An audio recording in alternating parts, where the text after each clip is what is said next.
Hello friends, welcome to home food recipes. આજે આપણે બિલકુલ માર્કેટ જેવો કોલ્ડ કોકો બનાવશું અને એ પણ આપણે કોલ્ડ કોકો પ્રીમિક્સમાંથી બનાવશું. જો તમારી પાસે કોલ્ડ કોકો પ્રીમિક્સ રેડી હશે તો સરળતાથી ફક્ત 10 જ મિનિટમાં તમે કોલ્ડ કોકો બનાવીને અને ઠંડો કરીને પી શકો છો. આ કોલ્ડ કોકો પ્રીમિક્સ બનાવવું એકદમ સરળ છે. ગરમીઓમાં જો તમને કંઈક મીઠું અને ઠંડુ પીવાનું મન કરે ત્યારે તમે આ ક્રીમી કોલ્ડ કોકો ચોક્કસ ટ્રાય કરજો. નાના બાળકોને તો આ કોકો ખૂબ જ પસંદ આવશે. તો ચલો કોકો પ્રીમિક્સ અને એમાંથી કોલ્ડ કોકો કેવી રીતે બનાવવાનો છે જોઈ લઈએ.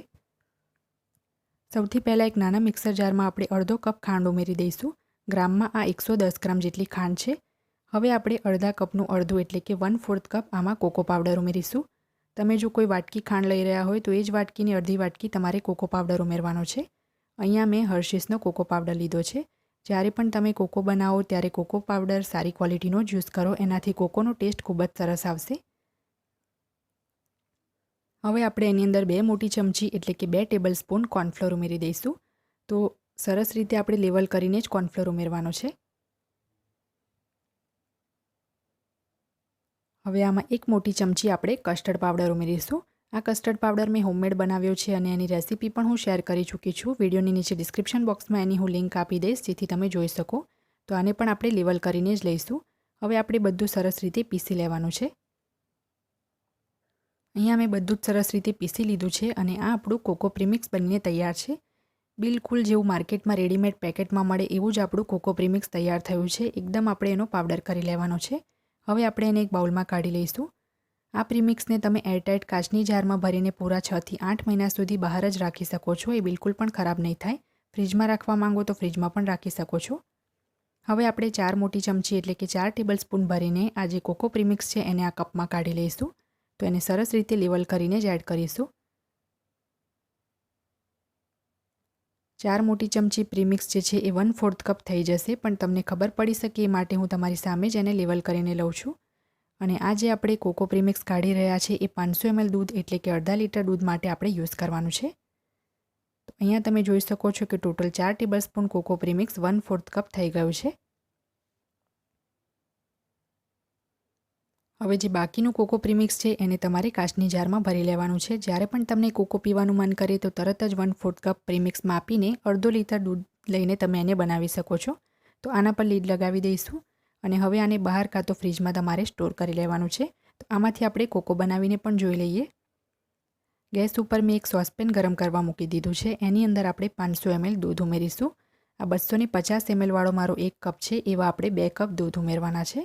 તો આ બીજો કપ દૂધ પણ આપણે ઉમેરી દઈએ અને હવે તરત જ એમાંથી 2 થી 3 મોટા લીડલ ભરીને આપણે દૂધ એક બાઉલમાં કાઢી લઈશું. દૂધને મેં સહેજ પણ ગરમ નથી થવા દીધું, તરત જ પેનમાં નાખીને મેં દૂધ કાઢી લીધું છે.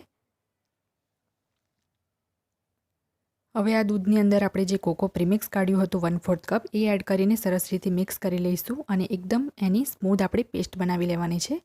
આ જે મિશ્રણ છે એમાં સહેજ પણ ગાંઠ ના રહેવી જોઈએ. તો અહીંયા તમે જોઈ શકો છો એકદમ સ્મૂધ પેસ્ટ બનીને તૈયાર છે. આમાં સહેજ પણ ગાંઠ નથી.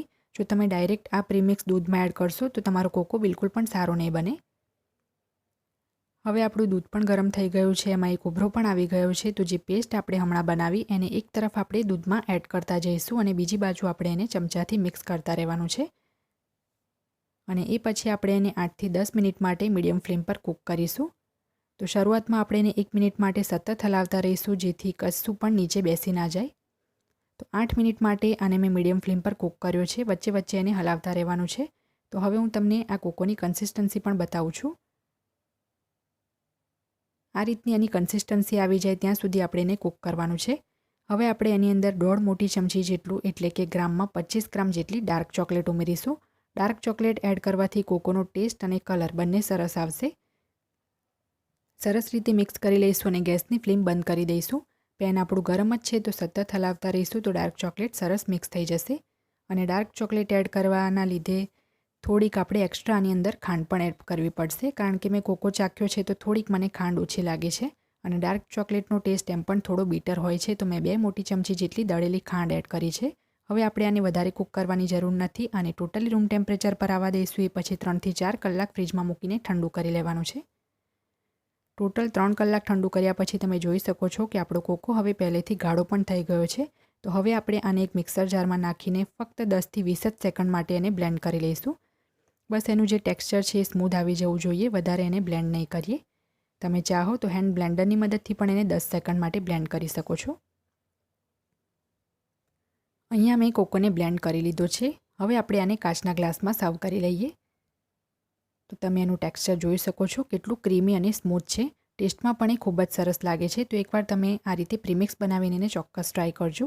તો થોડીક આપણે ગાર્નિશ માટે ડાર્ક ચોકલેટ એના ઉપર છીણી લઈશું. તો ફ્રેન્ડ્સ, આ આપણો કોલ્ડ કોકો બનીને તૈયાર છે. જો તમને મારી આજની આ રેસીપી પસંદ આવી હોય તો મારા વિડીયોને લાઇક અને શેર કરી ચેનલને સબસ્ક્રાઇબ કરવાનું ના ભૂલતા. સબસ્ક્રાઇબ બટનની બાજુમાં જે બેલ આઇકન છે એને પણ દબાવજો, જેથી તમને મારા દરેક નવા વિડીયોની નોટિફિકેશન મળતી રહે. જો તમારે મારો આ જ વિડીયો હિન્દીમાં જોવો હોય તો એની પણ મેં લિંક નીચે ડિસ્ક્રિપ્શન બોક્સમાં આપી દીધી છે. તો મળીએ નેક્સ્ટ વિડીયોમાં. ત્યાં સુધી આવજો.